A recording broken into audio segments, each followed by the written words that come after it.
Welcome to the Book of Urm, Chapter 10. The trees move as one. The trees move as one.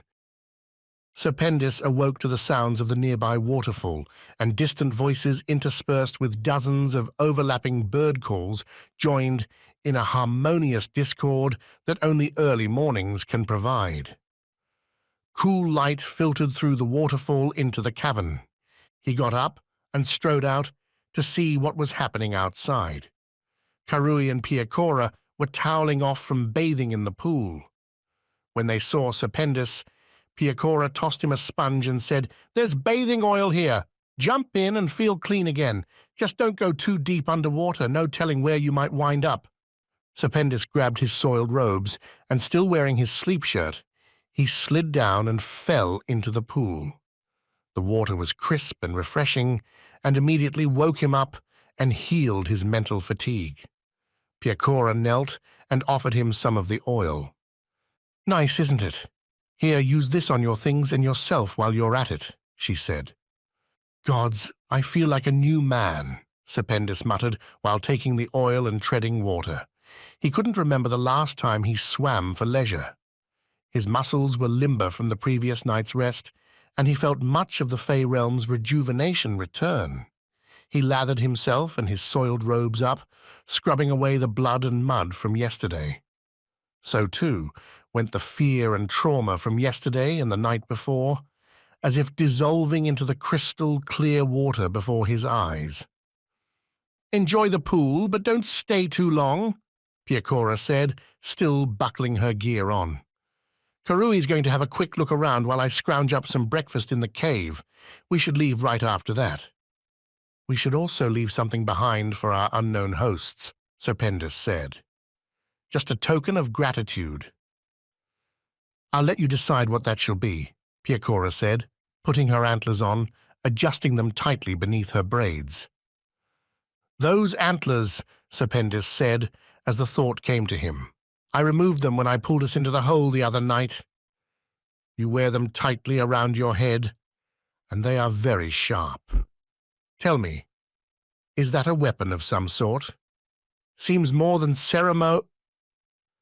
Piecora suddenly crouched into a wide stance, knees bent low and feet wide apart, her arms straight back and elbows tight at her sides. Then, in one fluid blur, she thrust forward and upward with her antlers, leading with her head and neck, driving through her hips with ferocious speed and power. In fact, the points of the antlers just missed the top of Serpendis's head in the beginning of the maneuver, so low to the ground she started. She extended upward and straightened all the way and beyond, bending backward and finally whipping her head back, as if flinging chunks of flesh into the air from her imaginary enemy. Her braided hair whipped in unison with her antlers, cascading around her shoulders and down her back at the completion of the maneuver. Serpendis couldn't imagine being caught in the stomach or the face with that strike. It was as if her whole body became the weapon in concert with her antlers of stag. Slowly she straightened forward, relaxed her shoulders, and looked down at him, and said with a grin, "Fieo." "What? What was that?" Serpendis asked, keeping himself afloat in the pool. "Fieo," she repeated, "Sienyan fighting art, one for each totem. Many years of training, saved me many times. No weapons, all grappling. Both hands must be free. The Fieo weapon must be worn, not held. Only with free hands can Fieo be properly executed and a Fieo weapon utilized. Each totem has its own weapon." She tapped her finger on one of her antler's deadly points. "This is Stag's weapon. Now for breakfast." She bounded up the slope and disappeared behind the waterfall.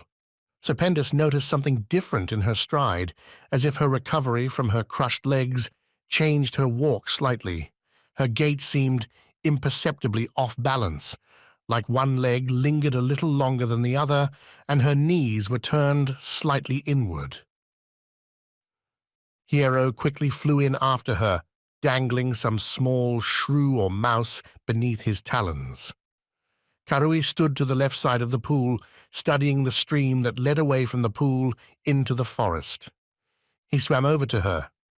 "Is that the way forward?" he asked. "Might be," Karui responded. "I'll know more when I check the rest of the area." Then she too bounded off, leaping over the stream and disappearing behind the ancient trees surrounding the pool. Serpendes, with the pool all to himself, swam a few laps around the statue of Vyoyen, luxuriating in the cool water.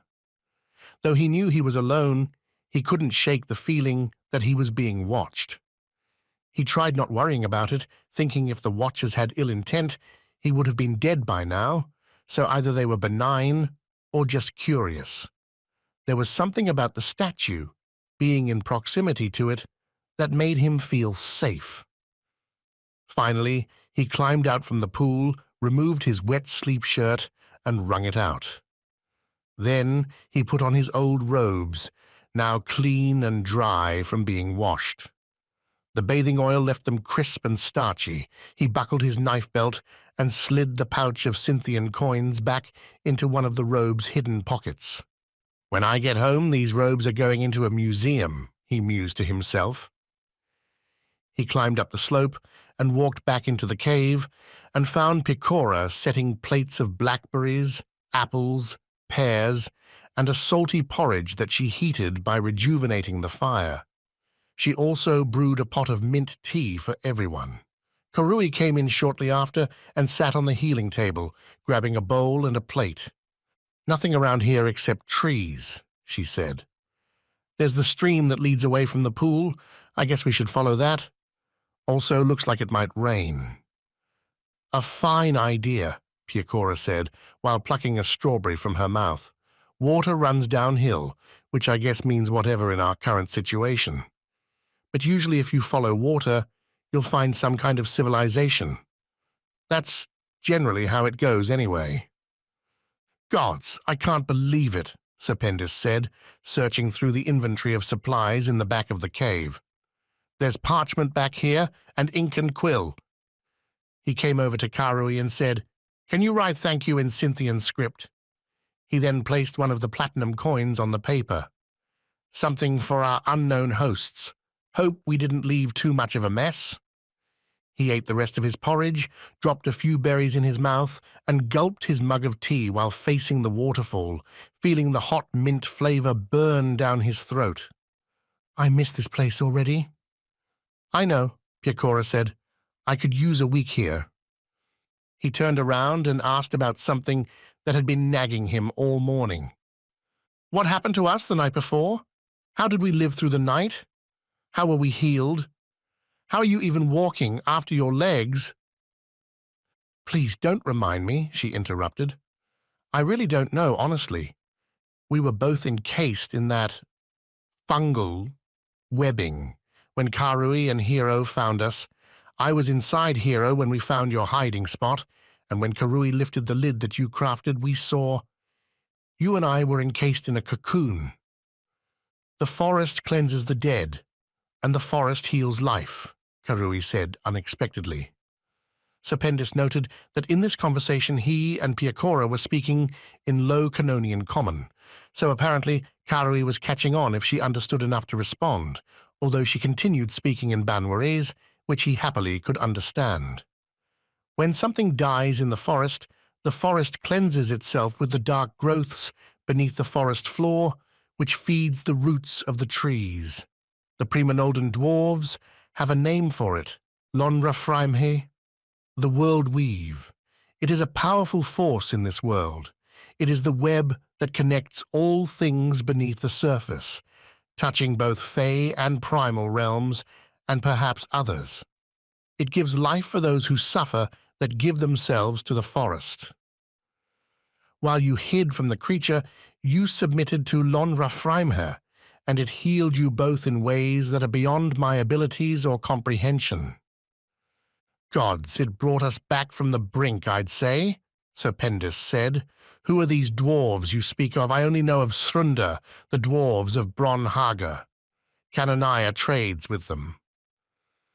The dwarves of Primonald are unlike the ones you are familiar with.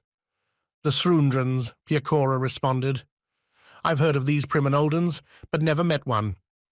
They are also called the Fey Dwarves, for they live in close proximity to a large breach between our realm and the Fey realm. The energies that you and I have felt since arriving here, Serpendis, they feel every minute of every day. They are infused with it, and after many long generations they gradually changed into a smaller, slighter, more whimsical people. I hear they are one with the world weave. They are druids, but not connected with the druidic network, so they do not follow their rules, nor are they aligned with their motives. Furthermore, they do not wish for power. Instead, they live in seclusion. It is a rare thing to see one traveling on the surface abroad. I hear they fear the surface. All of that is correct, sister, said Kari in Banwarese. I have even met them. I visited Priminol once while traveling on my spirit journey. They are delicate and beautiful people, quiet and peaceful. They are very much in touch with Lon Rafraimher. In fact, as a custom, they deliver their dead to the world weave, sometimes even voluntarily through ritual sacrifice. Within the world weave, as it is localized within Priminold, live the souls of their ancestors that they may seek counsel with. If we had a Priminoldan with us right now, they may be able to connect with the weave and navigate this forest more effectively than I could. Both she and Piecora stood up, set their plates and mugs down, gathered their gear, and strode to the waterfall. Serpendis walked to the back of the cave to return the ink and quill. He was about to return to his companions when something caught his eye. Peering down for a closer look, he saw the very tip of a brilliantly colored red feather peeking out from between two small boxes. Slowly drawing the feather out, he found that it was long with a white stem, and its fletching ran from white to yellow to orange to red at the end. Strangely, it seemed to give off a mild amount of heat. When he joined them, he showed it to Piecora and Karui. What do you make of this? I found it hidden back there. 'Tis exquisite, said Piecora. I cannot imagine how beautiful the creature is that it was plucked from. Karui took the feather and held it to her cheek, then did the same to Piecora. Do you feel that? It hums with energy, and it gives off its own heat. I can think of only one creature this might belong to, but it is a silly notion. Why is it silly? Asked Piecora. Because it is something out of our ancient songs, ancient by elven accounts. I just find it very hard to... Oh, tell us, Karui, said Piecora. You mean, after all of our adventures, this is hard to believe? What do you know of Eonatin? Asked Karui, or the firebird. There are many names for it across many cultures. Kenjoa, said Piecora, is our word for what you speak of. Ignisavis is our name for it, said Serpendis, more commonly called Phoenix, which has many sources and derivations. But like you said, this is an old myth, and just about every culture has this same myth, meaning it is merely an ideal, an aspiration, an allegory made from the minds of storytellers. Its own destruction can annihilate whole civilizations, and then it rises up from its own ashes to live again. It's not real, thank the gods. I've heard it used in military terms. The weapon of last resort. That is why I say it is silly, said Karui. And yet here this is, and I cannot think of anything else it might come from. Can you, sister? No, nothing I've encountered even in the wildlands comes to mind, and I've seen a lot of strange stuff out there, said Piecora. Why would it be kept here? Asked Serpendis. I cannot say. Maybe it has alchemical properties, Karui replied. But I do not see any apothecary tools or materials here. Should we leave it here? Asked Piecora. I don't know, said Karui. I don't see any mention of it on the walls. Perhaps it has high monetary value in Cynthia? I just don't know, but I feel its power. whatever it is. Serpendis took the feather and handed it to Piecora. You take it with you. We say the phoenix is life, death, and rebirth. It represents the cycle, as does your stag. I cannot think of a better person to have it. Karui shrugged her shoulders, acknowledging the conversation was over and morning was getting late. She walked through the waterfall to the outside. Serpendis and Piecora followed after her, and Hero buzzed out with them. Outside, 3 crows perched on the statue of Vioyen, one on her head, one on her shoulder, and one on her uplifted hands. All 3 watched them emerge from the cave as if expecting them, and Serpendis immediately felt vulnerable. It was very strange for crows to be this calm, especially with Hero about. Before he could fully comprehend this, he heard little splashing sounds from the pool like stones skipping across. Looking down, he saw dozens of what at first appeared to be large dragonflies. After several moments, he realized they were people, no larger than his hand, with large double sets of gossamer wings, much like those of a dragonfly. They were all laughing and playing in the pool, but when he and his companions became known to them, they all stopped and stared at them. "Steady," whispered Karui as she slowly stepped forward to the edge of the ledge beside the waterfall. One of the little people flew up from the pool, and Karui lifted her hand, palm up. It landed on her hand delicately and bowed. It spoke in a language Serpendis could not understand, and its voice was so high and so faint, he thought something was buzzing around his head, like when he was first lured into those damnable mountains many lifetimes ago. Karui answered in the same language, very softly. He felt Piecora close beside him. She whispered, "I hope she knows what she's doing. I sense a larger presence here." "As do I," Serpendis muttered. "Perhaps we have outstayed our welcome." The tiny winged person flew back down and hovered just above the pool's surface, gathering the others for some kind of meeting. Karui turned back to them. She had a look of dark resignation on her face.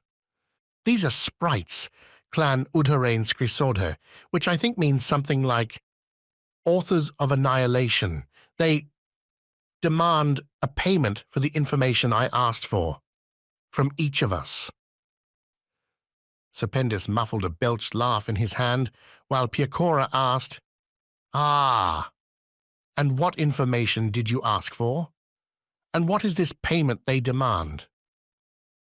"I asked where does the stream leads, and who this site belongs to. Who are the Undying Lands, Karui answered. "And the payment?" asked Piecora. Serpendis could feel the Sienjan irritation in her voice slowly uncorking. "Well," Karui began hesitantly, "they want me to do a handstand." "And?" asked Piecora, exasperated. "And they would like a lock of his silver hair," Karui answered. "Done. That's not so bad, is it?" Serpendis said. "And?" Piecora shouted. The crows fluttered their wings and shifted around, but did not leave. "And for you, well, they want you to remove all of—" Piecora thrust her hand up, palm forward, right in front of Karui's face. "Stop right there. Just stop. I have a counter-offer. How about I jump into their little pond, right on top of the whole cluster of them, and let out a piss I've been holding for the last 3 days? That would—" "Go ahead. You first, Karui. Do your little dance," Piecora said. Her Sienjan nature had completely taken over at this point, and Serpendis was lost as to what might come next. Karui took a deep breath and executed a perfect handstand right there on the slippery ledge and maintained it for several moments. The sprites all buzzed, laughed, and clicked with approval. Serpendis realized the clicking was them clapping their hands. He drew his knife, cut a long section of his gray hair, tied it into a knot on one end, and let it fall into the pool. Several of the sprites raced over to it and half lifted, half dragged it over to where they were gathered. "My turn!" Piecora shouted gleefully, but Serpendis suddenly threw his hand up. "Wait!" he yelled. Then he said quietly, "Karui, tell them they now have 2 out of 3 of their requests met. Tell them they must now answer all of your questions with the utmost of details before we complete our bargain." "You must understand," Karui said, "it will be bad for us if we don't fulfill our end of this. Dealing with the Fae never ends well for the—" "Get on with it," said Piecora loudly while removing her belt. Serpendis suddenly realized with horror that she was going through with it, all of it. "I can't wait to give these conniving monsters more than they bargained for." Karui turned quickly and spoke in the language of the Udarain Scrisode. There was a buzzing commotion from their group, but then one of them flew up, hovered in front of Karui, and the two spoke together. After a while, Serpendis turned to say something to Piecora, but immediately whipped his head back around, his hand shielding his face and flushed with embarrassment, as Piecora had stripped down to absolutely nothing except for her antlers. But then he realized one key difference between Canonians and Sienians. Canonians had various codes of ethics that led to certain degrees of bashfulness depending on what city you were in. Sienians had none whatsoever. He also noted that her antlers were still very much attached to her head. "She's still armed," he mused. Finally, the sprite lowered back to the pool, and Karui slowly turned to her friends. She sighed when she saw Piecora and said, "Right, so they say that the stream—" "Tell me later! Here I come, Bioglos!" she shouted, using a Sienian expletive with no translation even in Low Canonian. She leapt into the air, wearing nothing but her antlers, and tucked her legs beneath her, balling herself like a giant stone. Serpendis heard screams of raw terror, like squeals from a pinched air bladder, from the sprites below, as they flailed about trying to escape from Piecora's sudden looming shadow. A split moment later, Piecora hit the water exactly within the midst of the sprites. A cataclysmic slap, followed by a resounding guttural splash that completely obliterated the calm of the pool. The circular wave Piecora created was so high that it rose above both Karui and Serpendis, and they cowered as water rained down over them. The crows leapt from their perches as the statue was hit by the splash, and Serpendis saw them fly away in 3 separate directions. Piecora's head broke the surface of the roiling pool, cackling with laughter. She climbed up the far embankment and jogged around the pool to the ledge where Serpendis and Karui were still recovering from the splash. As she passed close to Serpendis, he heard her muttering to herself, "Teach those little nits who to bargain with," while entering the cave behind the waterfall. Serpendis could see no sign of the sprites anywhere. He looked at Karui and said, "You get what you needed out of them before Queen Calamity struck?" Karui fidgeted with her hands as she searched the pool and surrounding banks to find any signs of the tiny fey creatures. "I believe so." "I hope so," she said. "Not getting anything more now, apparently." "Hey, Karui, you're too nice, and Serpendis, they'd keep you here until nightfall, haggling you to your death. Someone had to break things up," Piecora said from behind them. Serpendis turned and saw her drying herself off with a luxurious Cynthian cloth robe with brilliant iridescent green, blue, purple, and gold filigree, and a sweeping train like long feathers, a garment befitting a wealthy fey lord. He tried to imagine the reaction of its former owner if confronted with their robe's eventual fate as a wet towel in the hands of his ridiculous Sienjan friend. Karui stood between them and said, "Here is what I gathered from Clan Udarain Scrisade. There is a large lake at the end of this stream. Its name is Loche Anham Reother, or the Lake of Frozen Time, and Baal Enater na Hygroishta, lair of the Infinity Serpent. It is the largest lake in the forest. We must either cross it or go around it to reach Cynthia." She began pacing as she continued. "I asked who the Iadzidamhai Reanma Gusroile are, the ones called who live and fight. And the sprites told me they are the lords who walk within the forest. When I asked what it is they are fighting, the sprites said themselves. I'm wondering if they were just toying with me, but then Piecora made her presence known to them in the harshest of ways. They would have sucked your soul clean dry, Piecora said, as she let fall the magnificent silken robe onto the wet ledge before getting dressed. Let's be off then while we still have daylight, and before the little ones return with double their numbers, Serpendis said, scratching the back of his head where he cut off the lock of his hair. He looked up into the sky to see if the crows still lingered and watched them, but he only found empty, grey, featureless sky. A light rain began falling on his face as Hierro flew past his field of vision in the direction of the stream. For the rest of the morning and into the early afternoon, they walked along the stream, sometimes at its side, stepping over large roots and deep underbrush, and sometimes hopping on exposed stones in the middle of the stream when it became shallow. Serpendis and Piecora followed Karui's steps as closely as they could, but keeping up with the delicate grace and balance of a Banwa elf was not easy for either human, especially Serpendis. It was difficult to determine what time of day it was when the rain let up, as the sky remained an opaque, featureless grey that muted all colours, reminding Serpendis of home. He guessed it must be sometime in the afternoon, but a while ago he gave up trying to maintain any bearing of time here in Kiahalla. His soft shoes, now colourless and worn down to almost nothing, plodded through green, long-stemmed clovers and ferns with large leaves that brushed to the sides and soaked his feet and ankles with dew collected from the morning. The soil here was soft and moist, and he could smell its rich nutrients.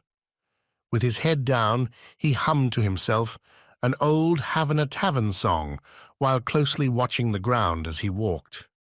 Studying the breaks between plants that grew up to his knees, he matched each of his steps with the prints left by Karui in the mud, not too far in front of him.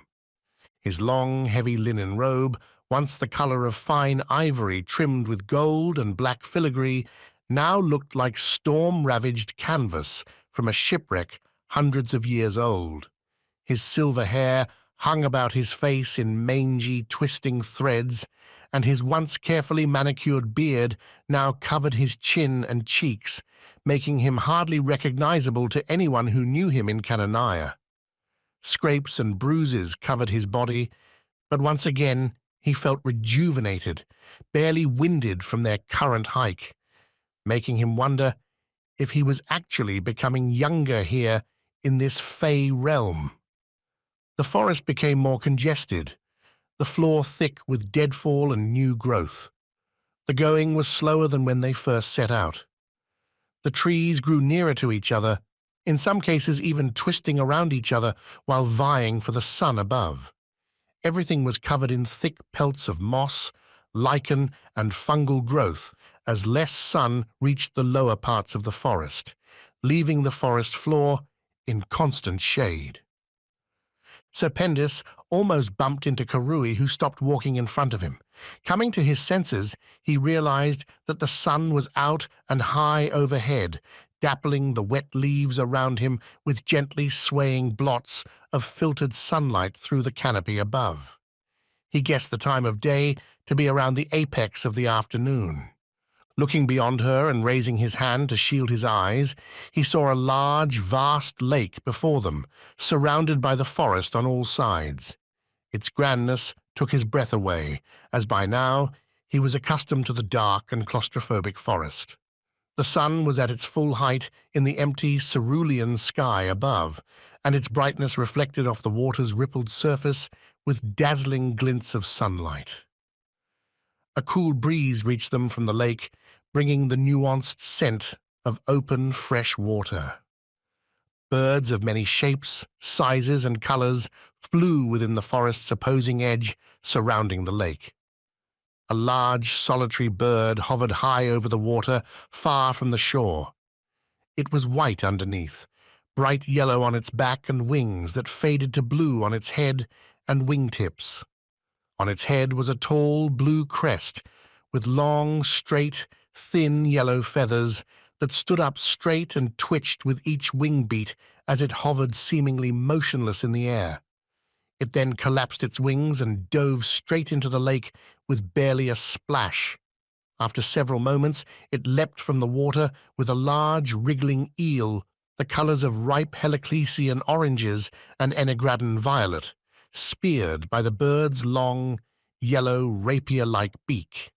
High above, casting large, roaming shadows over the lake, were gigantic birds circling in slow, majestic turns, their silhouetted, outstretched wings like feathered sails billowing in the great winds of the Fey realm's upper firmament. He walked past Karui while removing his empty water skin from his pack. What a sight to behold! And just in time. "I'm empty," he said to no one in particular, while rattling his empty water skin. Karui reached out her hand and held his arm, giving him a concerned look and gesturing with her other hand to stop. Piecora joined them and gasped, "Spirits, what of you? I wonder what lives in there." Hero flew to a nearby branch just above her shoulder and chittered nervously. Serpendis squeezed Piecora's arm and pointed to a spot near the middle of the lake. There, among the gentle, breezy blue waves, they saw disturbances, something rising and falling, breaking the surface and submerging beneath it as it swam. Then another one, and before long they could make out dozens of these mysterious swimmers, all moving in the same direction. "At first I thought they were dolphins, like we see sometimes in the salt sea from the docks in Coast Haven," Serpendis said. "But now, I don't think so. They look like seals, but how strange do they swim?" "What are dolphins?" Piecora asked. Serpendis was reminded that Siena has no coast, and thus no access to the sea. The only water they know of are the rivers and lakes of their country. "Animals that breathe like us, but in the shape of fish. They live in the open sea." "Silly creatures," he replied, but then he began to wonder about what he was actually seeing, or if his eyes were deceiving him. He squinted his eyes and shielded the sun from his face. "Or they could be seals," he said. "What are seals, other than what you might use to close a contract?" Piecora asked. "Seals are dogs with fins, basically," he replied absently. "They live in the open sea as well as dolphins, and they are also silly creatures." But now he wasn't sure what he was seeing, and it bothered him. He focused on one of the nearest shapes as it surfaced. It had the unmistaken head of a seal. There was no denying it. Then it submerged, and upon resurfacing it looked like the head of a woman with long, wet, dark hair, open-mouthed for another gulp of air before plunging back into the water, only to re-emerge as a seal again. He shook his head in confusion, saying, "Bah, don't listen to me. I don't know what in the hells I'm seeing anymore. More to the strangeness of this place." Piecora responded by suddenly furrowing her brow and slowly looking around them, as if trying to detect a presence she felt, but could not see or identify. Serpendis stepped forward and said, "I'm going to fill my water. Anyone else need theirs filled?" Piecora said, "Be careful, Serpendis. I'll come and watch over you. Karui should stay back and watch over us." Serpendis slowly approached the water's edge, pushing himself through a sense of strange, immutable dread, despite the bucolic majesty and peacefulness of their surroundings. He felt in his bones the presence of some unseen threat, waiting with timeless patience for the right moment to reveal itself. His feet carefully stepped through the ferns and clovers until he reached the long weeds and grasses that composed the lake's shoreline. Looking down, he saw water lilies and bright aquatic flowers lazily drifting back and forth to the cadence of the lake's gentle waves lapping against his ankles and the grassy shore. The water felt cool and refreshing against his skin.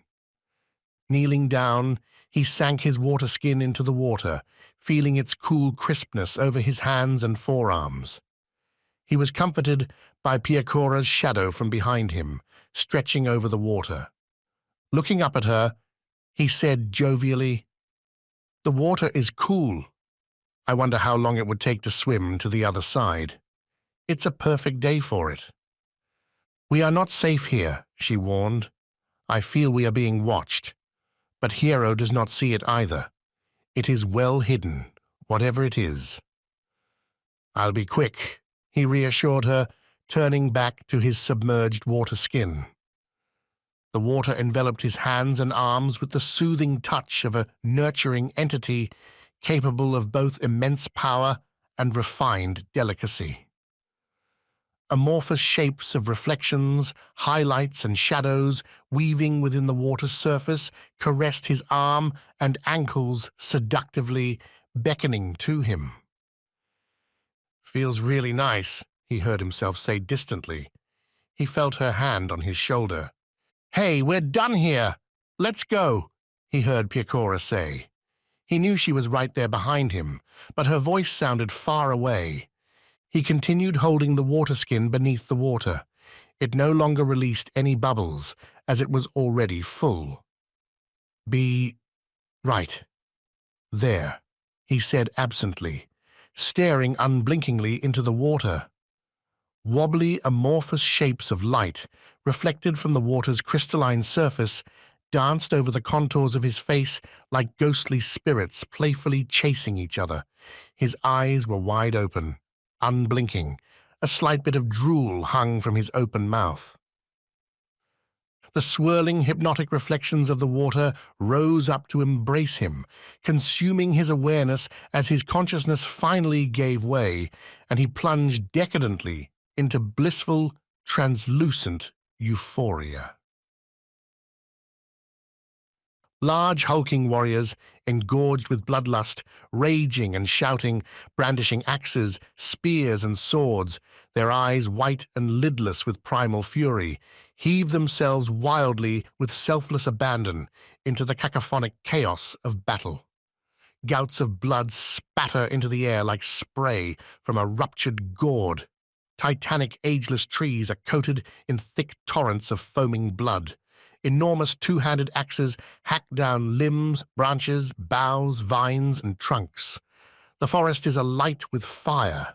Flames rise to the top of the canopy, many stories high, and the trees wail and sway in agony as bright clouds of burning embers drift from their tortured limbs like schools of sprites on volcanic winds of black, voluminous clouds. The shifting plasmic airs are thick with acrid fumes, and the horrible melange of burning creatures and vegetation. Elves and fae of many kinds run for their lives, witless with fear, falling and colliding with trees and each other.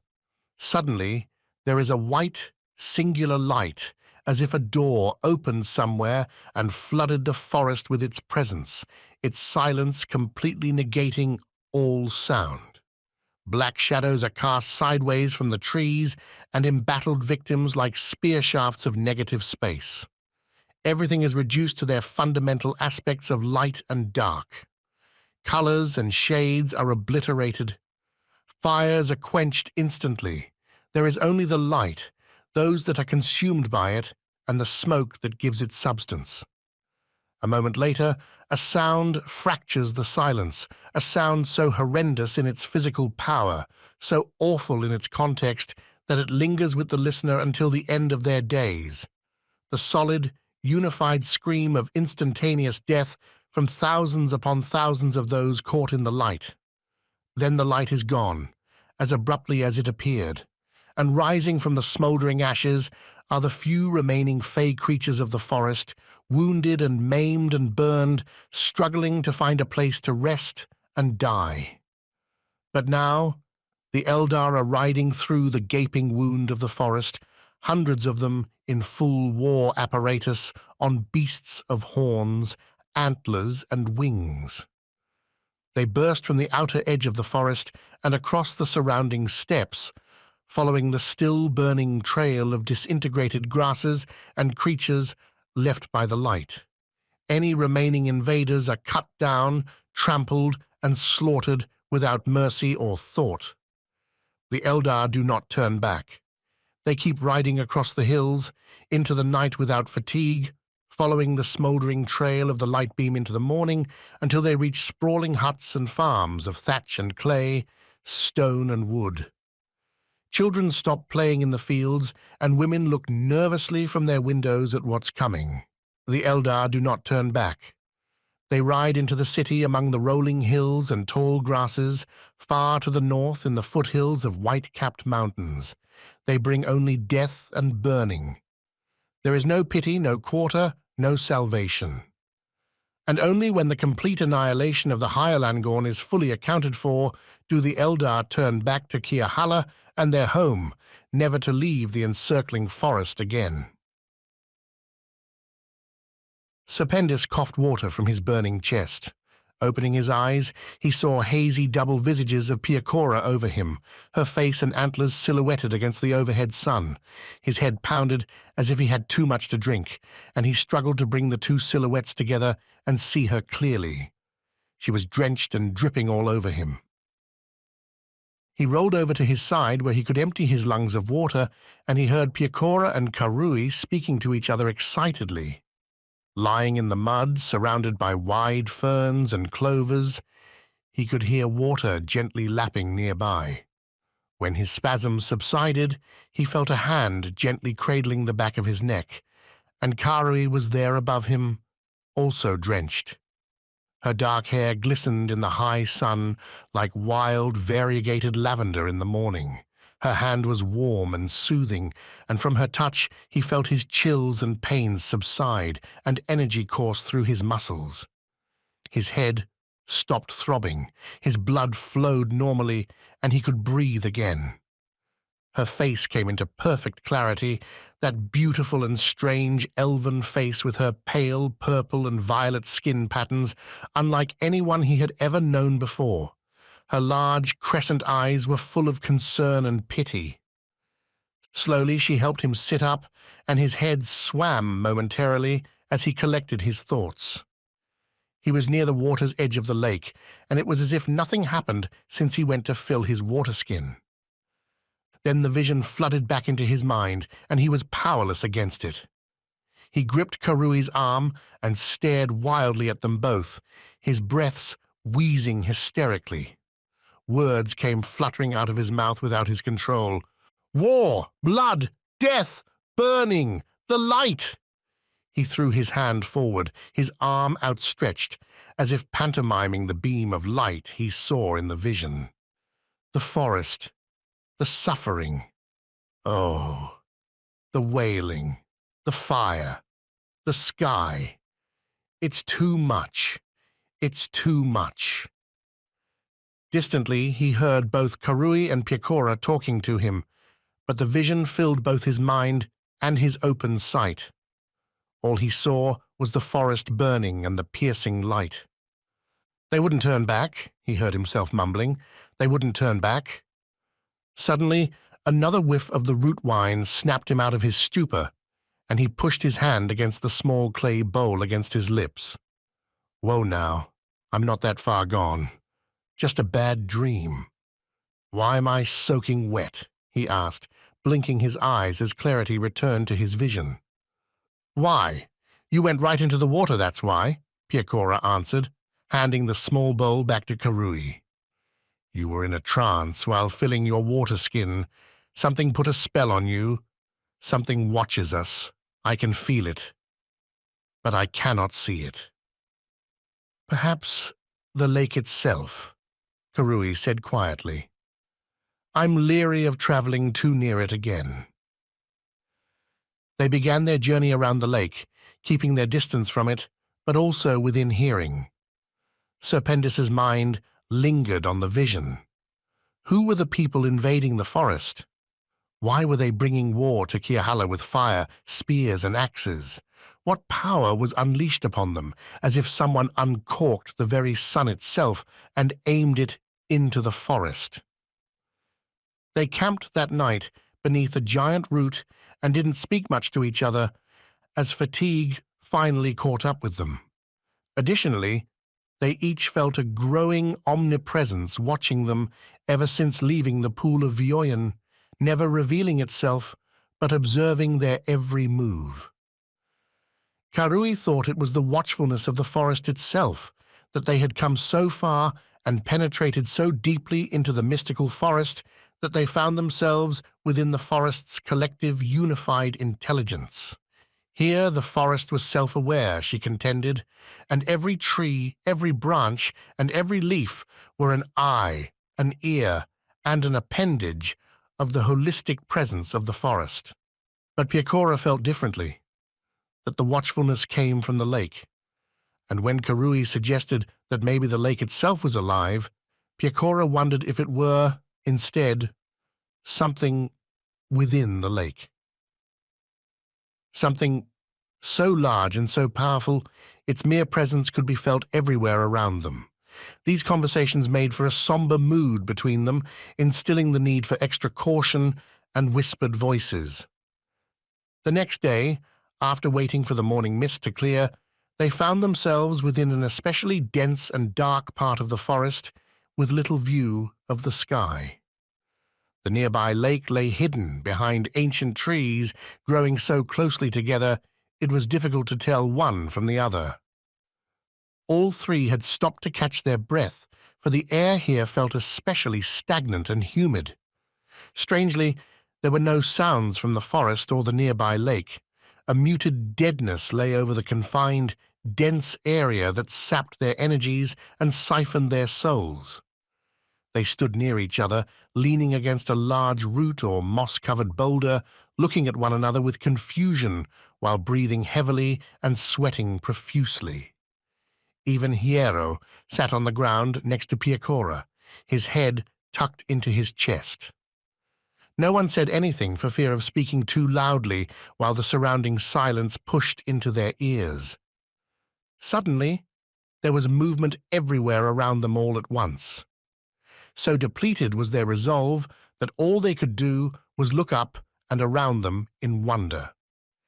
Nearly every tree, every massive limb and bough moved on its own, filling the area with deep scraping and grinding sounds that trembled the ground. They fell to their knees into the quaking underbrush, turning this way and that, spinning their heads to try and make sense of what was happening around them and above them.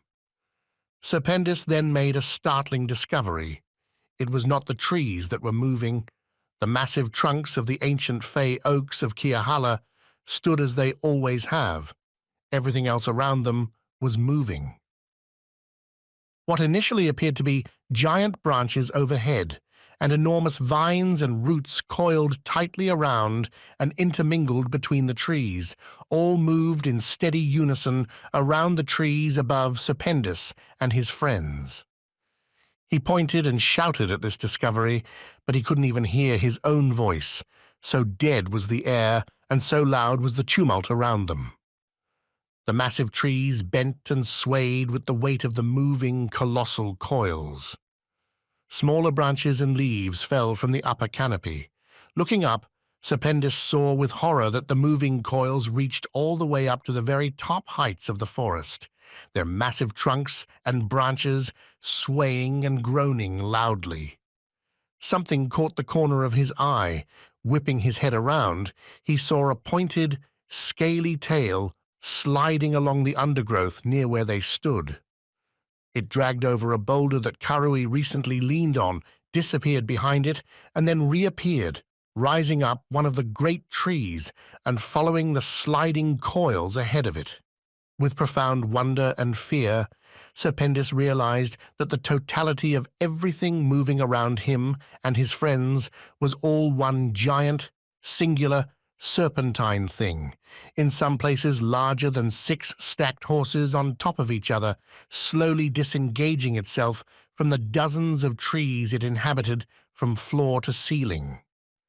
Again, he shouted this realization as they huddled together in the underbrush.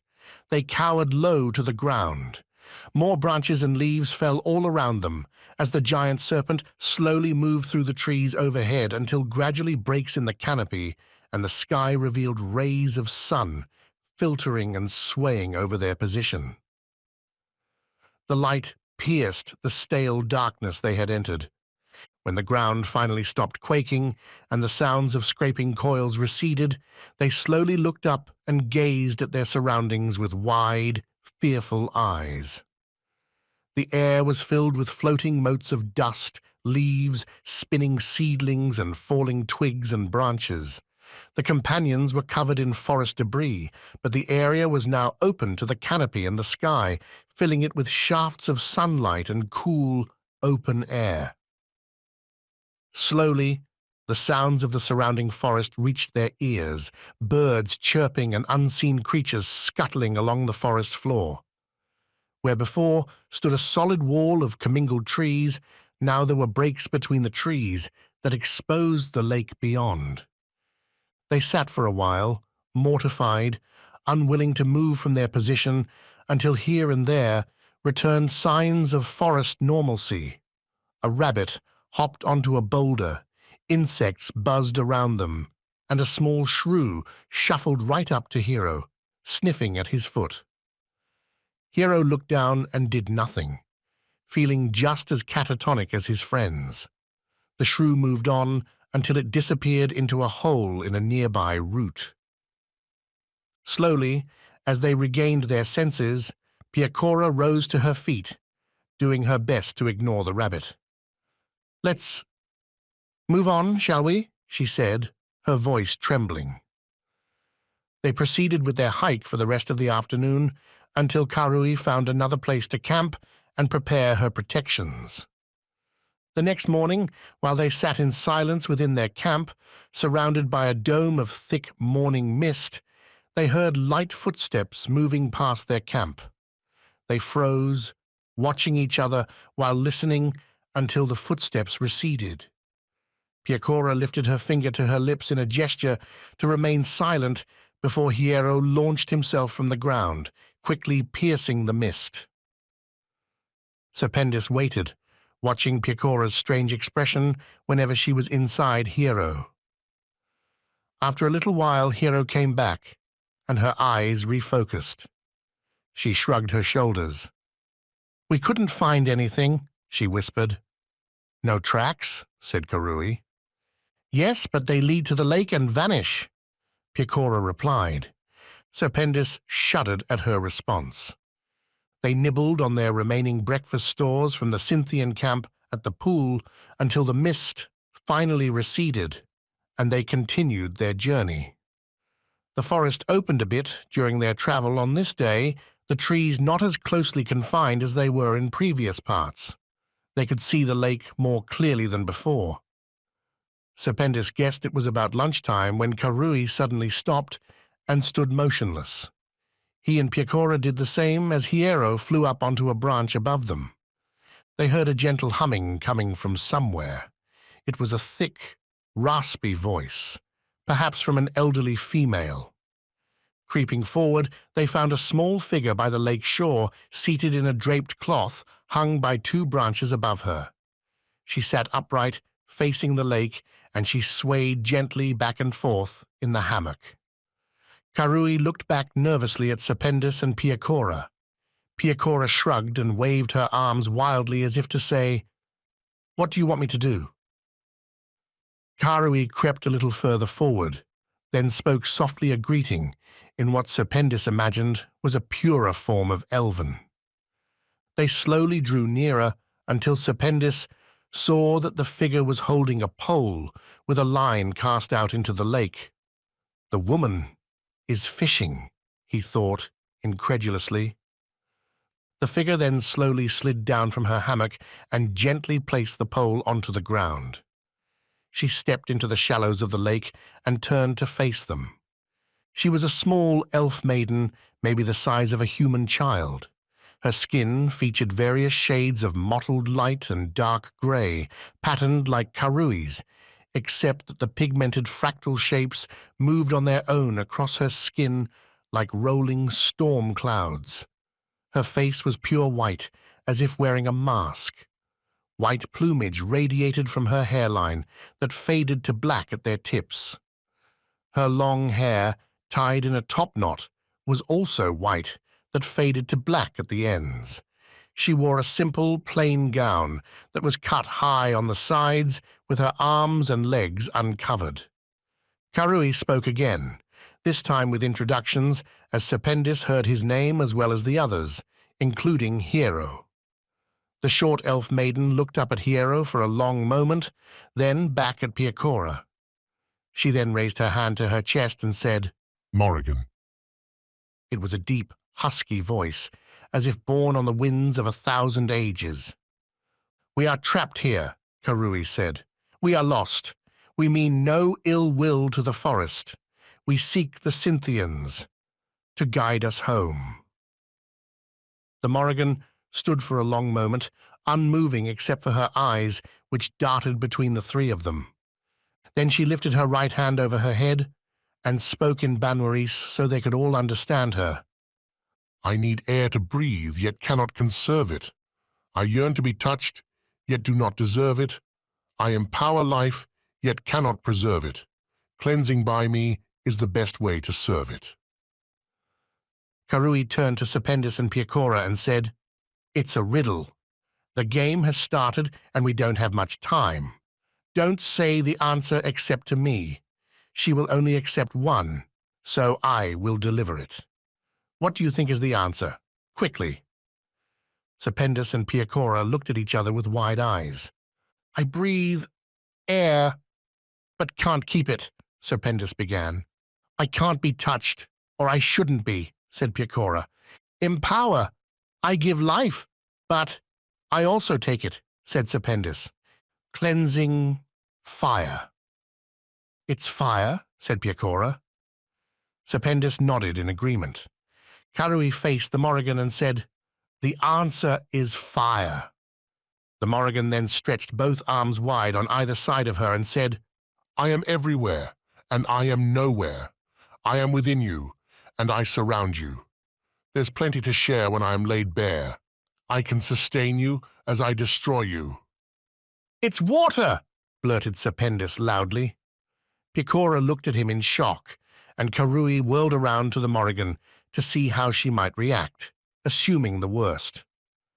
But the Morrigan did nothing except bring her arms into herself and cross them so that her hands rested on her shoulders. I blow in the wind, in peace and in strife, in urn and in grave, the remnant of life. Fire burns and leaves as it always does, weightless and lifeless.